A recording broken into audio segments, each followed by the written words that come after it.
Tout au long de son règne, la reine a généralement marqué l'anniversaire de la mort de son père, le roi George VI, à Sandringham. La tradition annuelle du monarque consiste à rester au domaine après Noël jusqu'au 6 février. Elle garde généralement les décorations de Noël jusqu'après cette date, car elle marque l'anniversaire de la mort de son père. Le roi George VI est décédé à Sandringham en 1952, alors que Sa Majesté n'avait que 25 ans. À l'époque, elle était en voyage au Kenya avec le prince Philippe. Le couple devait se rendre en Australie et en Nouvelle-Zélande, mais les dernières étapes de la tournée ont été annulées.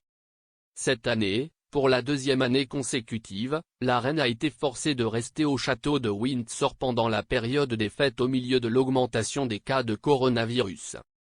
Cela signifie qu'elle est susceptible de manquer la tradition d'honorer la mort de son père. Mais comme il n'y a pas de verrouillage en place cette année, il y a une chance que la reine décide de se rendre à Norfolk au moment de l'anniversaire. Le monarque a été contraint d'annuler de nombreuses autres traditions festives l'année dernière, à la suite de la variante Omicron.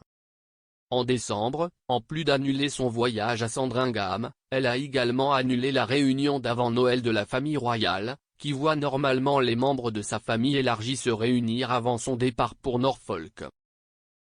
Mais la reine a prévu de nombreuses autres festivités cette année car elle célébrera son jubilé de platine, faisant d'elle la monarque britannique la plus ancienne de l'histoire. Le public britannique pourra célébrer cette étape avec un week-end férié prolongé du jeudi 2 juin au dimanche 5 juin 2022.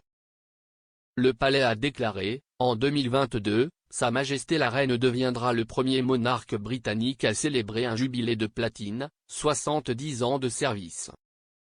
Tout au long de l'année, Sa Majesté et les membres de la famille royale voyageront à travers le pays pour entreprendre une variété d'engagements pour marquer cette occasion historique culminant avec le point central du week-end du jubilé de platine en juin, un an à partir d'aujourd'hui.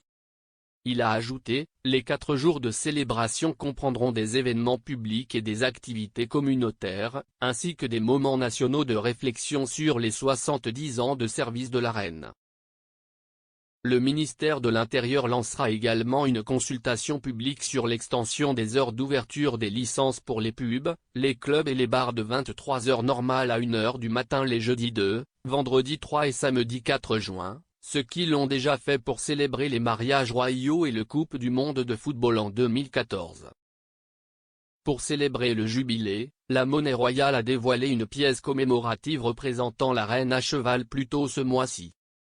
La pièce de 50 pence a été conçue par l'artiste John Bergdahl et est la première pièce de collection britannique de 50 pence à célébrer un événement royal.